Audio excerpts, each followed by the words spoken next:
So a riding horse.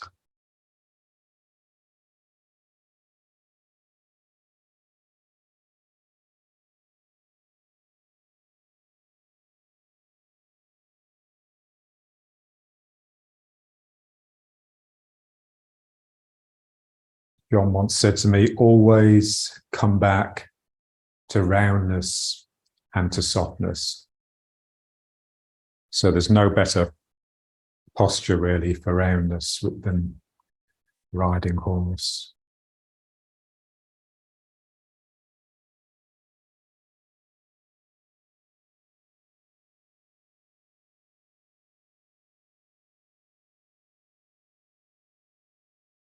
So just feeling the five curves.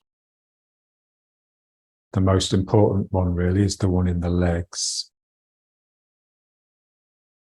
So the bow of the legs. So really feeling as though you're on a horse. There's pressure here.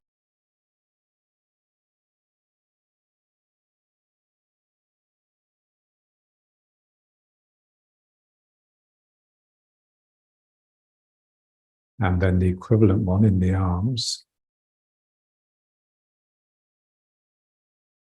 So there's a sense that your arms are reaching forwards, your hands are reaching, the back of your hands are reaching forwards, and your back is swelling backwards.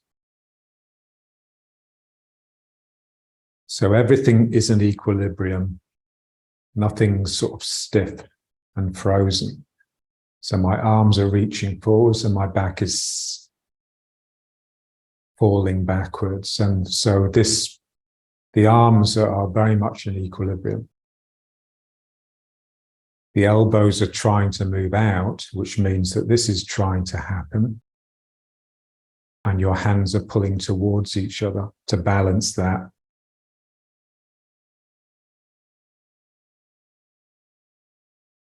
Your elbows are dropping because they're heavy, and the hands are lifting because they're light and energetic. So that produces this circle, the big ball that you're holding above us here.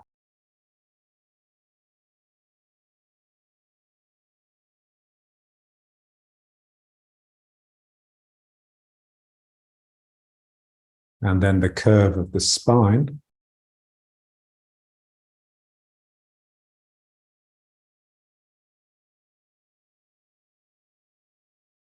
In a sense, you want the whole spine to become thoracic curve. So you want the cervical curve and the lumbar curve to sort of flatten out. So you just feel like a gentle C shape from the top of your head to the bottom of your coccyx. So there's a sense here that this is pulling up and stretching the neck, and that allows the sacrum to just hang heavily, stretching out the lower back. And then just feel the curve this way of the legs.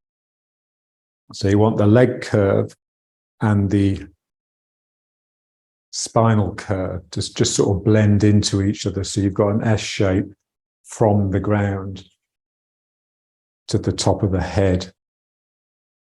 So those are the 5 curves.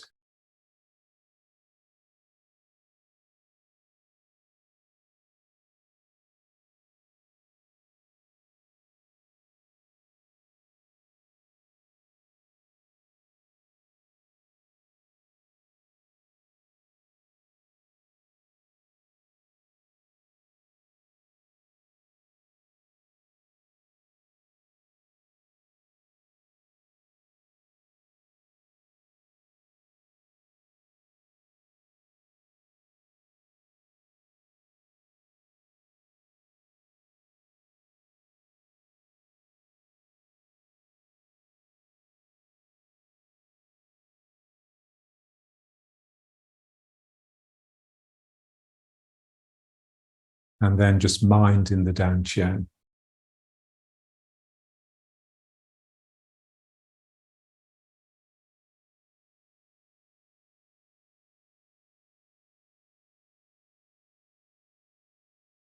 So when the mind becomes quiet and still, there's a sense of heaviness to it. There's a sense of almost condensation. Something has just come in. It can fit into a very small space. So our normal mind, which is distracted and dispersed, is everywhere. So when the mind quietens, there's a sense that it can really just fit into this small area. John told me that in Zen, they have a technique where they put the mind in the Danchen and they imagine the Danchen is like a pea, a little pea. And then once they've managed to get the mind in there, they halve the pea. So they make it half a pea, so it's smaller. So it's getting smaller and smaller. So there's just a sense that it's really dense. And it's just like an anchor. It's like an inner anchor.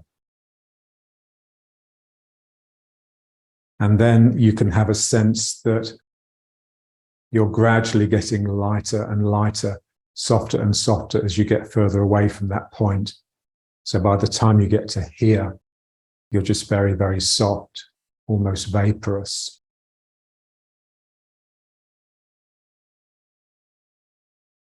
Pulling into the Danchen. So this is just an exercise that we do really just to get a sense of tightness there.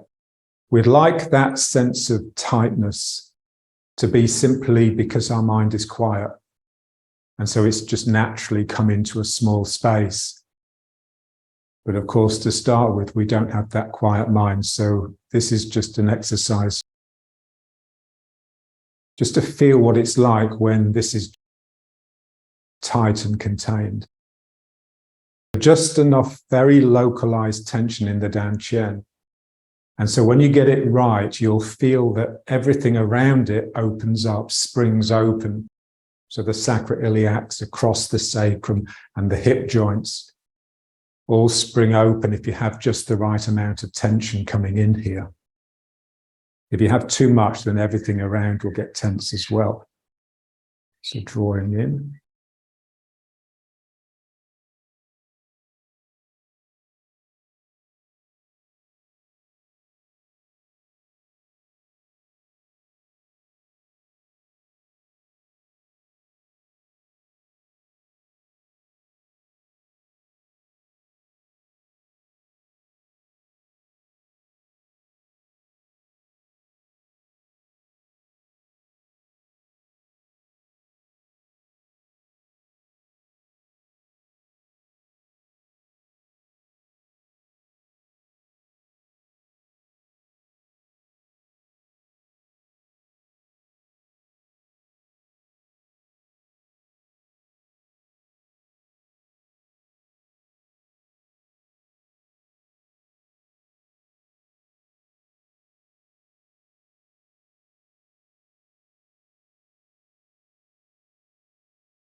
Okay, and then back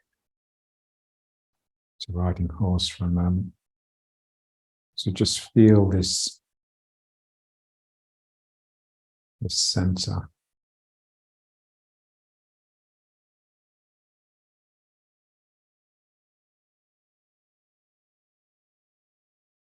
So without this sense of contracting and drawing into this area, you can't really keep the bum in.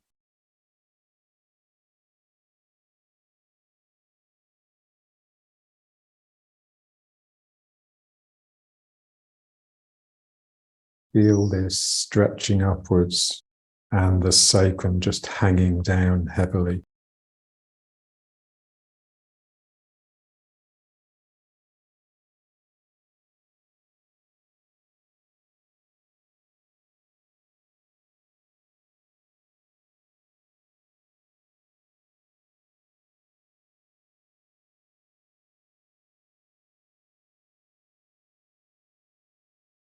Just put your mind in the soles of the feet. So I remember something that John said quite early on, back in about probably 86-ish.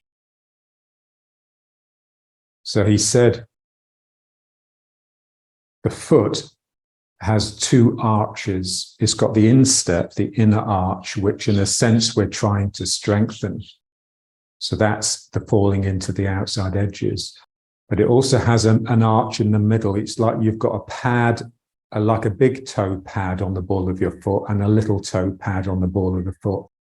And between them, there's a very subtle arch, a subtle ridge that comes up. And he said, what happens is when you really get into Tai Chi and you really get into the sinking, that sort of flattens out. So the ball of the foot flattens out and that ridge comes down to the ground. So you end up almost getting the bubbling well actually touching the ground. So just feel that. Like the front of your foot, the toes and the ball is really spreading and opening and just flattening down to the ground.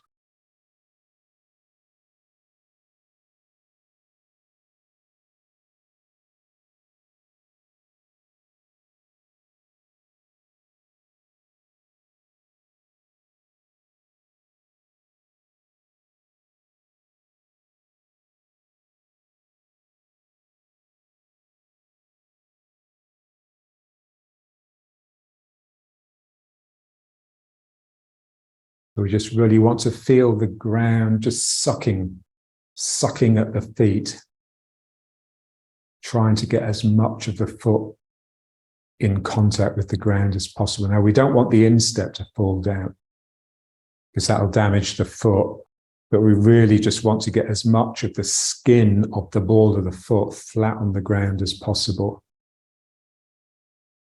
And you can feel it like in the form where we do, you know, when you've got the hand resting on a cushion of air, you can almost feel that hand is actually on the ground. You're not just resting on something that's coming up. The hand is trying to get down, and the hand is stretching to try and get as much contact as possible. So it's the same with the foot.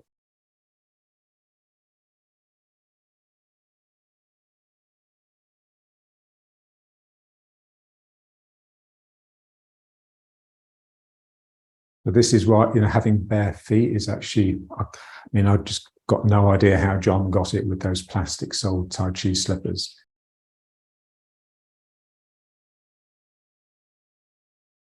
So if I want the front of my foot to expand and just really sink into the ground, what has to happen in my mind? So my mind needs to expand as well as my foot. This is what we're looking at all the time. What needs to happen in the mind to make what we're trying to do happen naturally?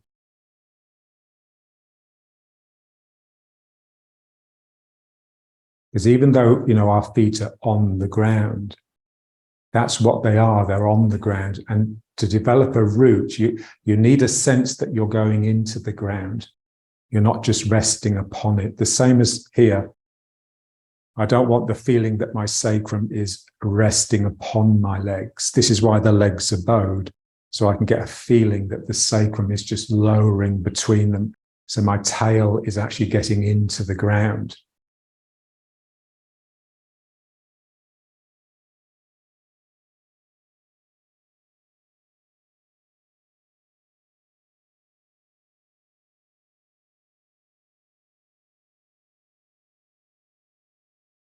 You know, let's just breathe with the ground. So just going down and then bringing it up. You're going down in order to gather something and bring it up. So my legs expand apart in order to allow me to sink. And then my legs just squeeze the ground to bring me up.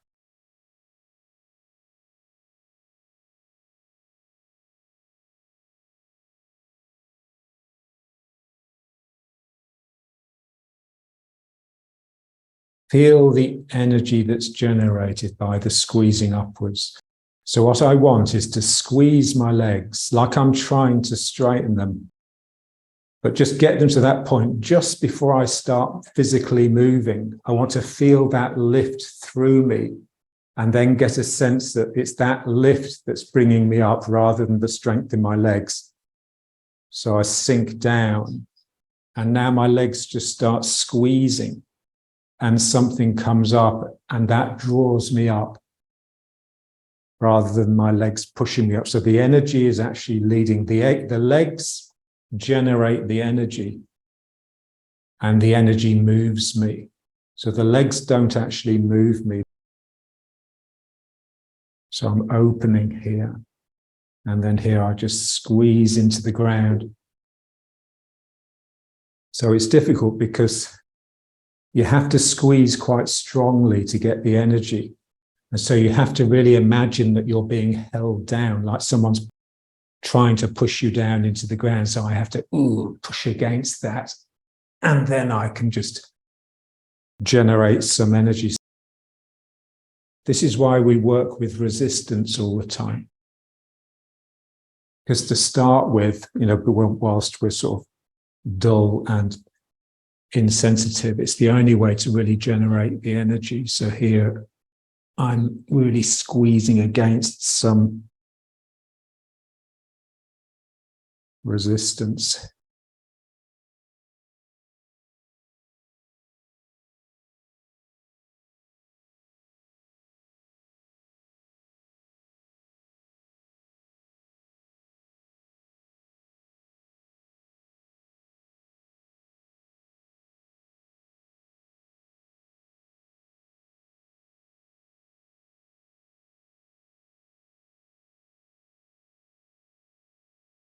I'm using my legs just to sort of develop some internal pressure, which I can then direct into a movement upwards.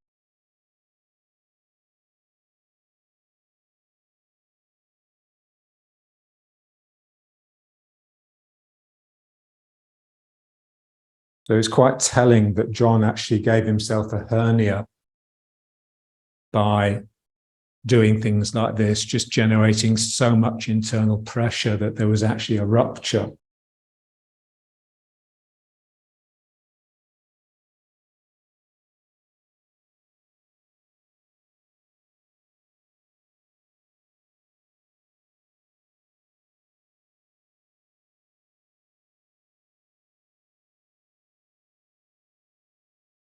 Imagine someone's holding you down.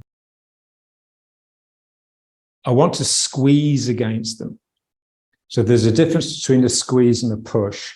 A push will just move them away, whereas squeezing has a sense that you're sending something against them at the same time that you're drawing them through.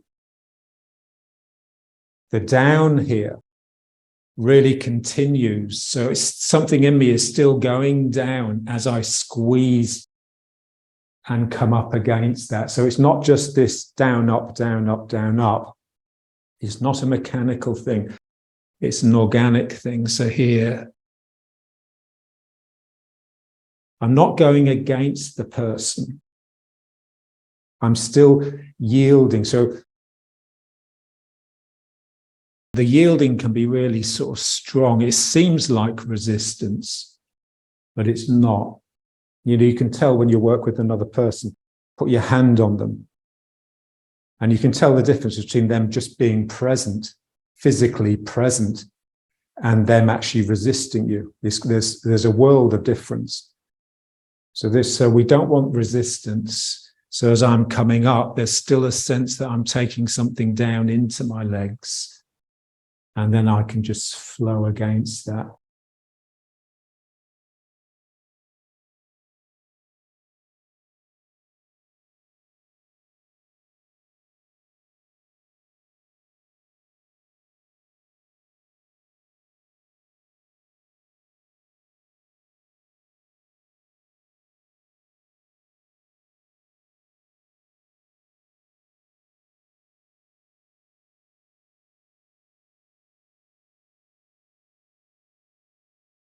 I think I sort of experienced this for the first time, this sort of quality, just doing the weight training, doing squats. And so standing there with this bar on my back with like 100 kilos on it and just going down with the bar, and then to come back up because it's so heavy. You have to put everything into it. So you just let go and just scream and fire yourself up as quickly and as powerfully as possible. And yet, because of all that weight, you just come up so slowly. And the quality of the movement is just really beautiful. There's like, even though you've got a lot of weight and you're using a lot of power, the energy is just very, very soft. It's like the 4 ounces in Tai Chi that moves 1,000 pounds. So down and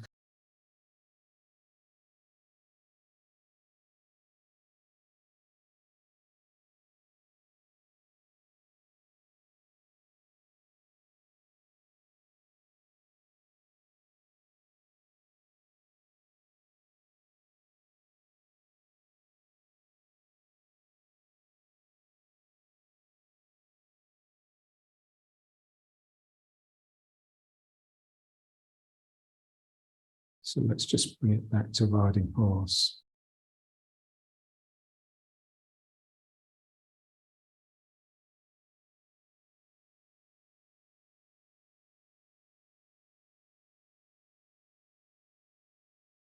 So I think one of the most useful things that John ever said with regards to just building the correct sort of strength for Tai Chi was that time when he was trying to devise the ideal machine akin to the weights machines that he had in the back room. The ideal machine for developing Tai Chi strength, and he came up with that proposal of like a tight-fitting wetsuit that actually inhibited every movement you tried to make, including breathing, including metabolic ones. So everything that you wanted to do had this elastic resistance to it. So that's the feeling of Tai Chi. When you're doing the Tai Chi, you're moving against this resistance, but the resistance is really pliable. It's not like you're trying to move a weight or an object. There's just a constraint. It's almost like the atmospheric pressure sort of crushing in on you. So this is what happens when you quieten the mind and you can actually really localize it. The world comes crushing in because that noisy mind is just keeping like a buffer zone around us all the time. This is why we don't notice the world. Especially now, you know, people's attention is with their phones rather than with what's going on around them.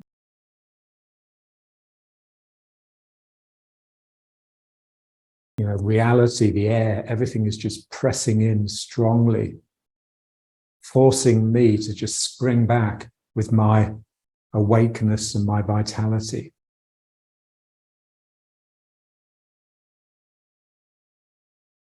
Okay, now let's try just this, the two circles. So this is the machine that generates the form. So the hand reaches out and then it yields. Try and get it from the turning. So just imagine your spine is just stuck in the middle and the only thing it can really do is turn. It can't really move side to side too much.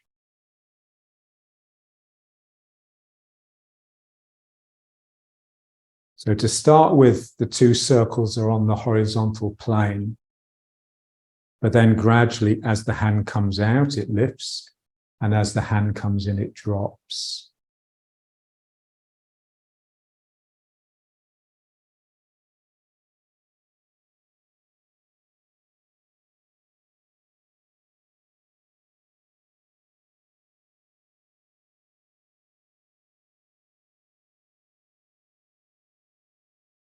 And get the bottom hand as it comes down to brush the knee, to actually brush the inner thigh.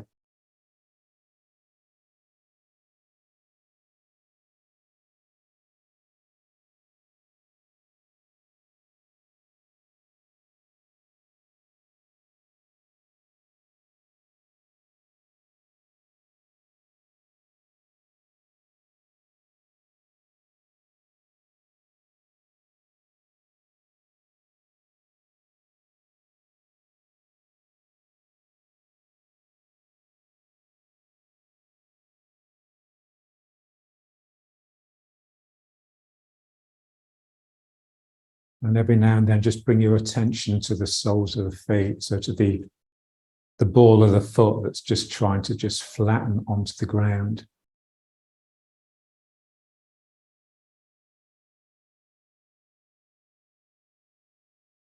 So just feel the ground just sucking you down into it.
So when the feet flatten onto the ground and sink into it, have a sense that they're sort of just going a centimetre or so into the ground. Then the top of your legs, so the hip bones, can just release from the sacrum a little bit. So when the legs grip the sacrum too strongly, that's when the bum sticks out. So that's when the sacrum and the lumbar spine becomes like part of the legs. So I'm angling backwards a little bit. We want the feeling that this here is like just like a bowl or a cup. And my spine is just resting in it lightly and softly. It's not being gripped by the legs and then pulling it side to side. So if I can really flatten onto the ground, then this can open up and become that bowl. We want to integrate the spine. We want the spine to be very much one unit. And so bringing the lower back into the spine proper.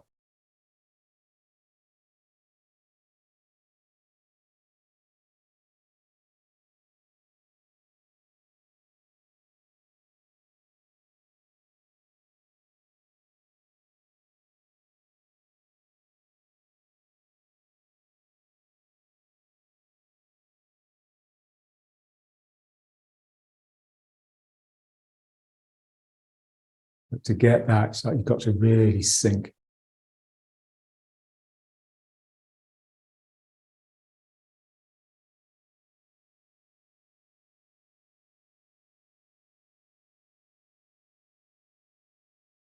So towards the end, when John, sometimes he'd just say, oh, let's do a little bit of pressing.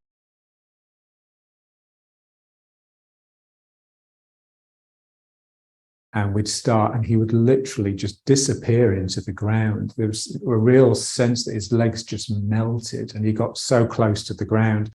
I really felt like I was falling onto him. There's no end to the sinking, really.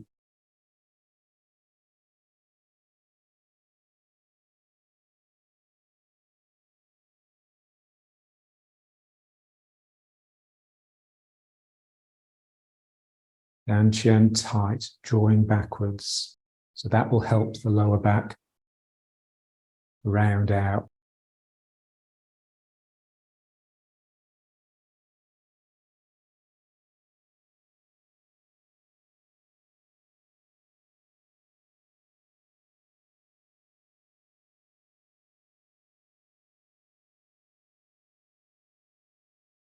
Okay, let's just bring it back.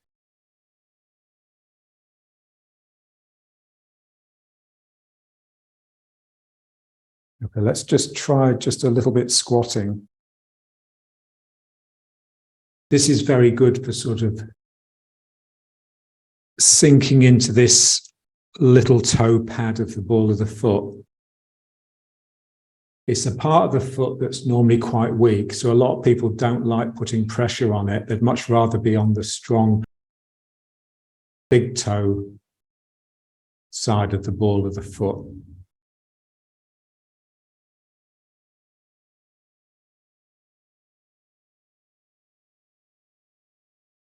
So just using your elbows just to help the knees apart and just relaxing the sacroiliac so that you've got this real sense of the legs creating this bowl for your spine just to sit in. Get the feeling that your legs are, you're in a capsule. So like there's the knees are extending upwards and forming an arch over your head. So you're very much feeling that your upper body is contained by your legs. So this is the feeling we would like when we do the Tai Chi as well.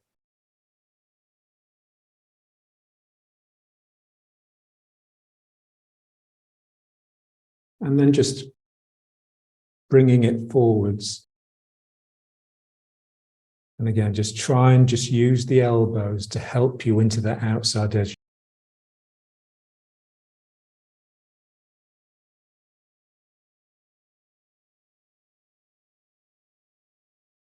It's like allowing yourself to drift into the unknown. So like the big toe and its strength is very much what we know. And the little toe, the little fingers, the tailbone, all these little vestiges, if we follow them, will take us into that sort of misty, mysterious unknown, which is where we'd like to dwell. So negative capability. Having the ability to dwell peacefully without the positive without knowledge, without knowing. And now just straighten one of the legs out. And so here you can really use this elbow just to help yourself. So this is where it gets painful. You're just really helping yourself into that the little toe pad of the ball of the foot. And with this arm here, I can just gently, with my elbow, just tease the leg open, trying to straighten the leg at the same time. So my elbow is pressing out and down, out to open the groin and down to straighten the leg.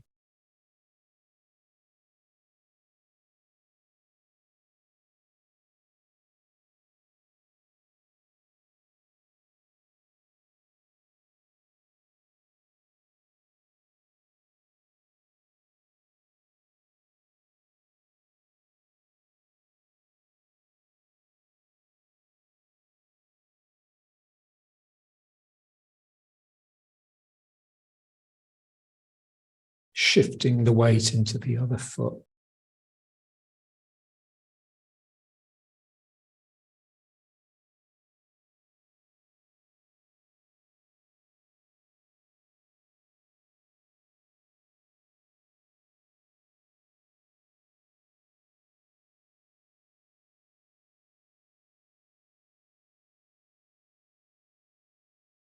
So part of my mind is small and together and tight and condensed in the dantian, which then allows another part of my mind to just really expand and go into like my circumference, my boundary.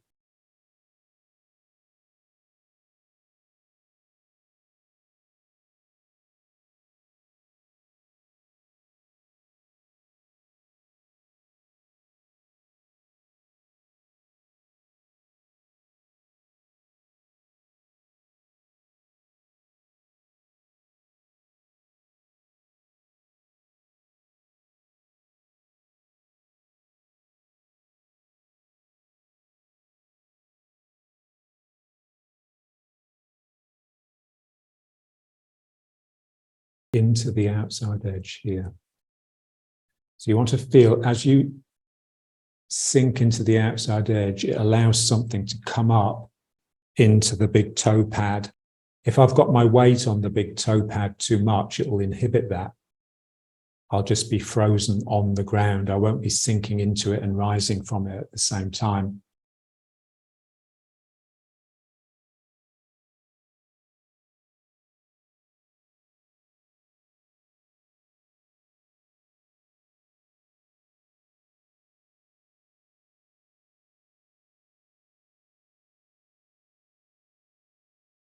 Just sit on the floor and just open the legs.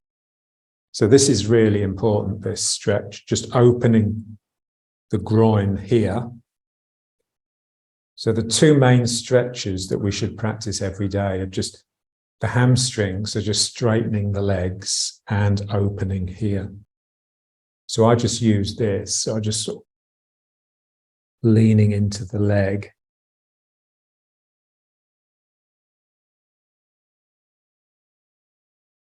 Just have the mind in the muscle that you're trying to stretch.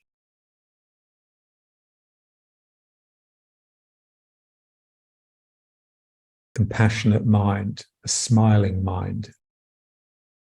And just breathe, use the breathing. So each time you breathe out, just imagine you're sinking into the stretch a millimeter extra.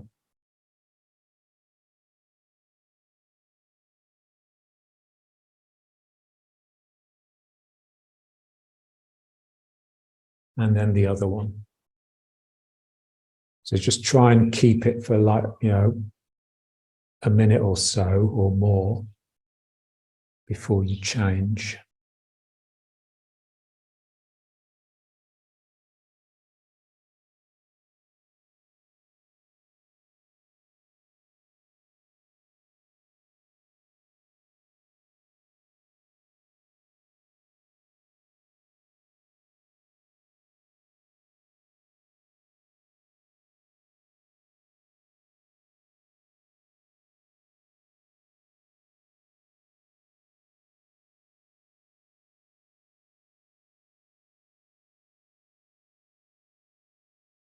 just push yourself forwards to help the legs open a little bit more.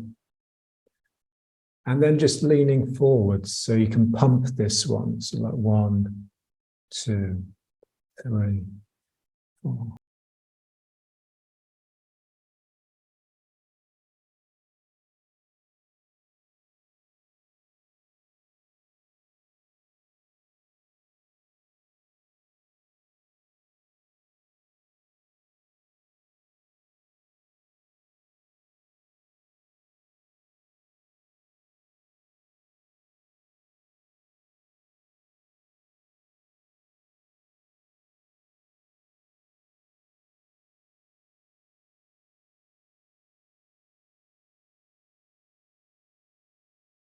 So this is called the dragonfly.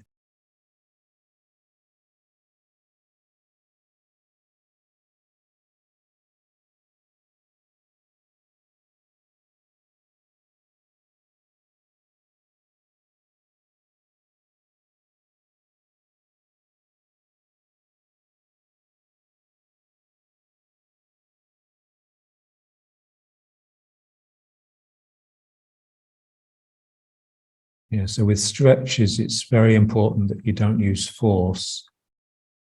So really soft, smiling mind.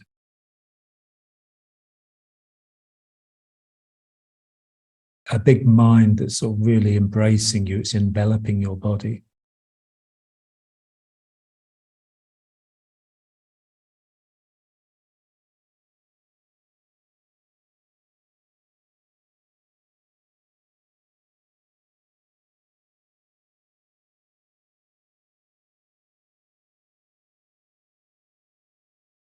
Bring it back into this just for a sec.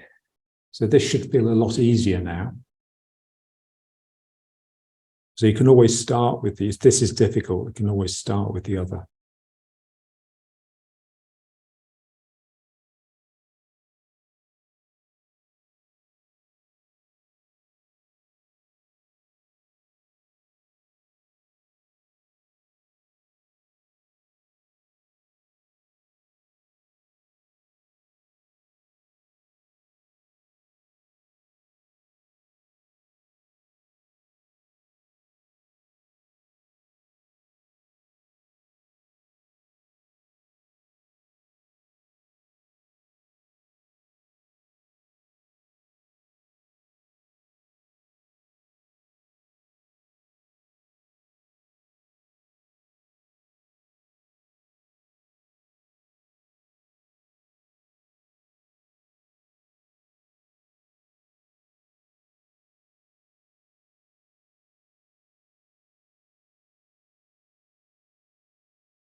Let's come back up.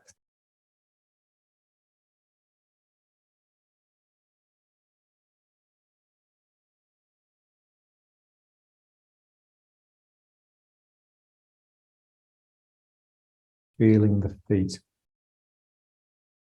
like a duck, with the front of the foot a lot wider than the back.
let's try a little bit of the form, incorporating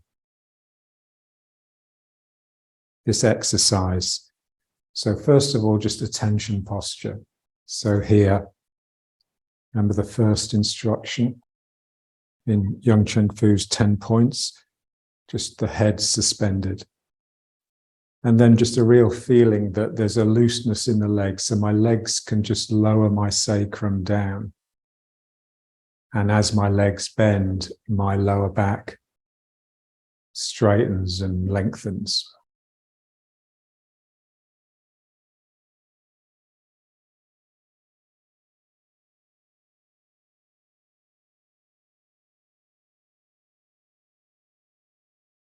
Okay, so let's just try just the first bit, the way we learned it, remember? So just sinking into one leg, stepping out with the other, circling the hands as you move across into the other leg and bringing these toes round. So very simple.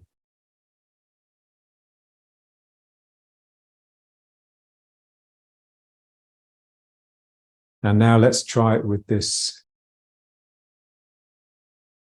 motor, this engine.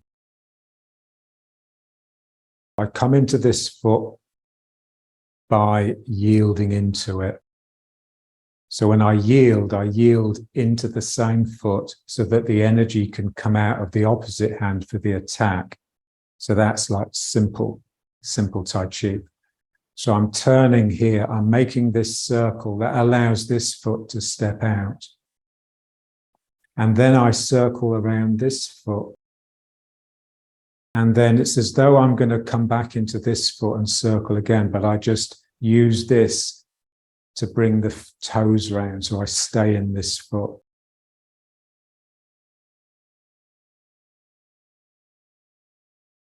What I'm finding really useful about this is just the hand that goes down and brushes the inside of the thigh. Because Tai Chi, no matter how much we try, it is a bit in the upper body, because that's where the hands are and that's where our attention is used to being. So really letting the hand go down into the lower body and just assist the legs opening up. So here I'm going into this foot and turning this way. This hand is circling. And then here I'm turning this way. This hand is circling. And then here I'm just pulling the toes round with the hand. So I'm finding this really useful as well. So that happens all the way through the form. Whenever we bring the back toes round to the corner, you can just use that action. So I'm just turning this way. This foot steps out, and then this way.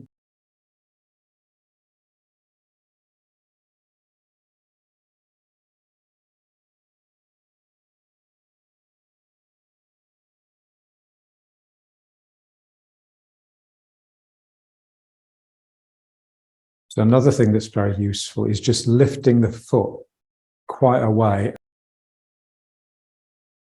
This foot can really sort of scrape the inside of the leg. So I want this feeling that my foot could actually just rest on the inside of my knee, helping me into the outside edge. So when I step out here, it's like I'm going over the top of something rather than just cutting through it. So there's like this sort of tender, delicate space in the middle of my ward off that I'm trying my best just to surround and not interrupt too much. And that's just the space really that my spine is just hanging down into. So I'm really looking after myself. I'm looking after this system here, the craniosacral system.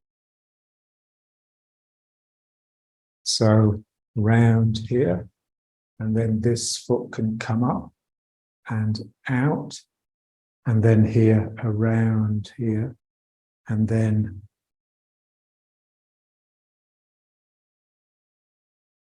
here, just relax the hands. And now just imagine that the wrists are being lifted by threads.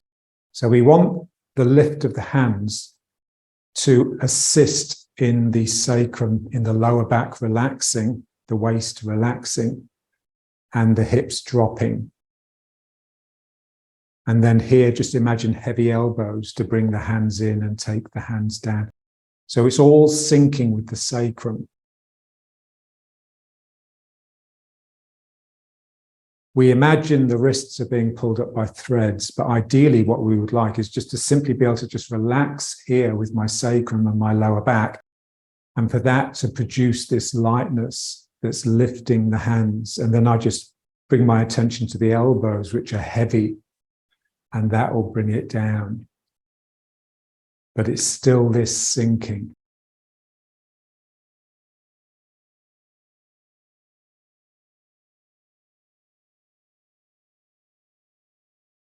Around this foot, let this foot come up. If you just really pull the foot up, pull the knee up, and just feel the rounding that happens in the lower back. So that's what we're after. When I sink and I lift the knee, I'm just trying really to get this lumbar spine completely no longer a curve there at all. It's just part of the thoracic spine. It's just coming under. So I really have to sink down so that this knee can operate upon my lower back. And then I just step out. So the difficulty with stepping out is that it tends to stick the bum out a little bit, but you can retrieve the bum in again here.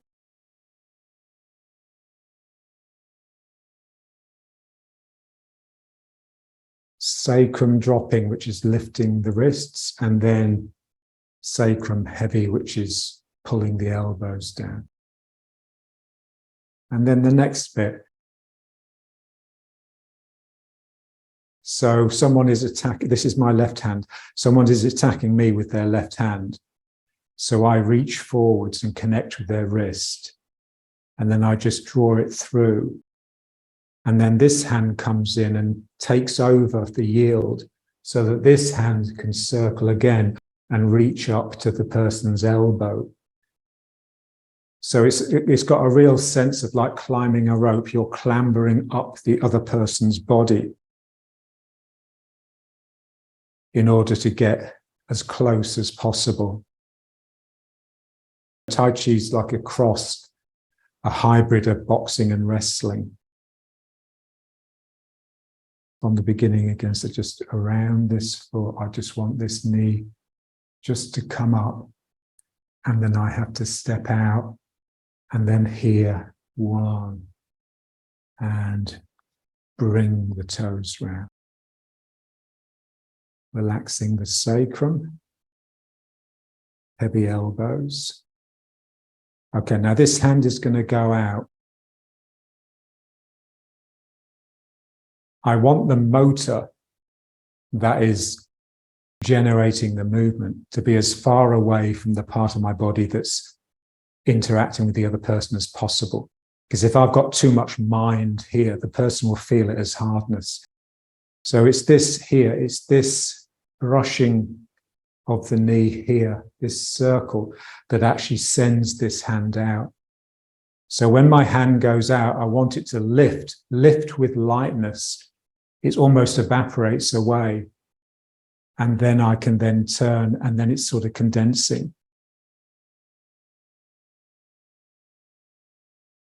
So this hand is useful as well for just rounding the knee out, so that when I yield here, this knee isn't collapsing in like this, it's really out. And that's why we need these joints really open. That's why the stretch was so useful. So my right hand is dealing with the leg and the knee, and my left hand is dealing with the other person. And then circling with this hand, and then this hand just sort of comes in and takes over so that this hand can circle out and sneak up to the next joint, to the person's elbow. And then stepping And then this brushes the knee as well as it comes up into ward off. And then this hand comes down and brushes the knee in order to come round. So rather than just coming up into ward off and this hand just slotting down, we can do something with this. Just a way of practicing it. Just trying to get as much detail in there as possible. And then when you do the form quickly, you get this shimmer. So this was the interesting thing, working with John. Remember when we were doing the figure of 8 form? And he was developing all these postures. I mean, some of those postures had over 20 different waist turns in them, doing various things to various parts of the body.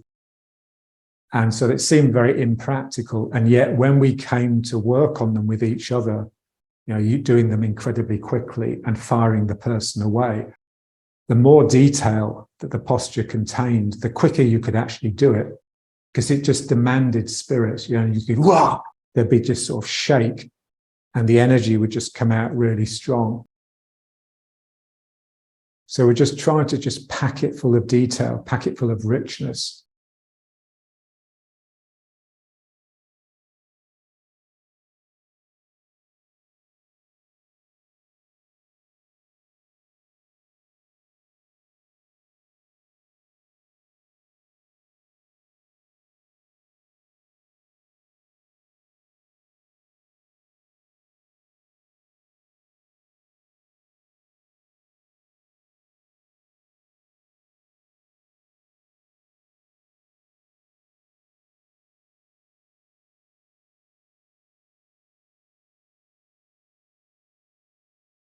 When I bring this hand down, it's this part here that brings my toes round. My hand sort of drags the toes round with it as it makes that circle.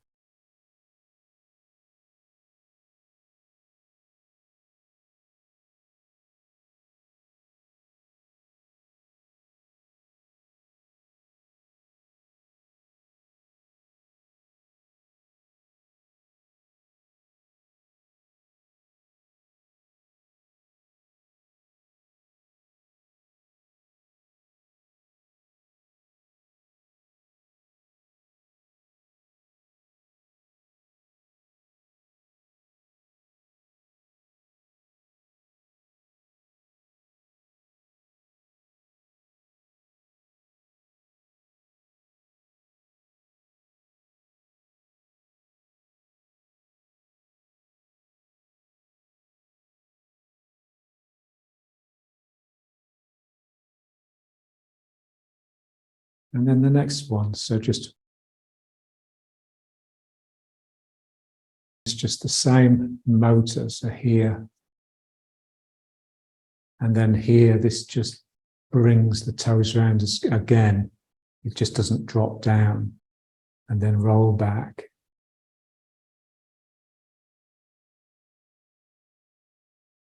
So circling.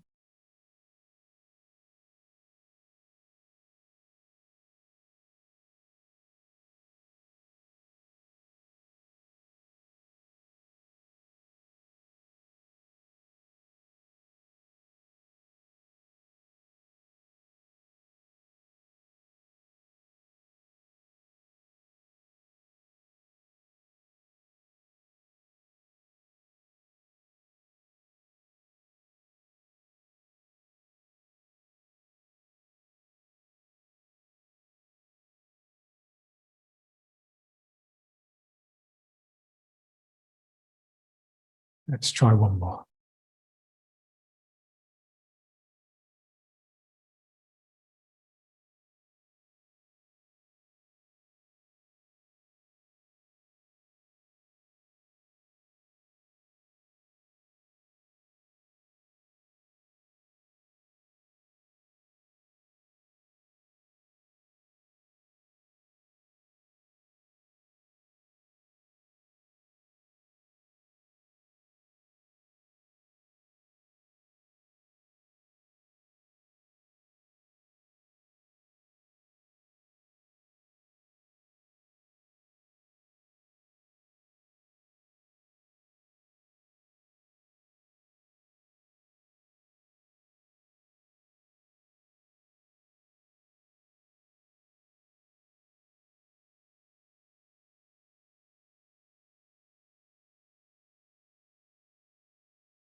Now let's just finish. So just back to attention posture.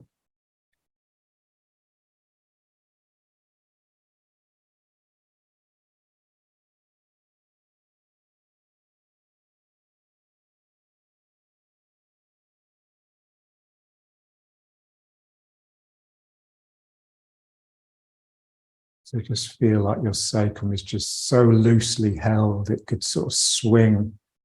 It's got a lot of leeway, a lot of play.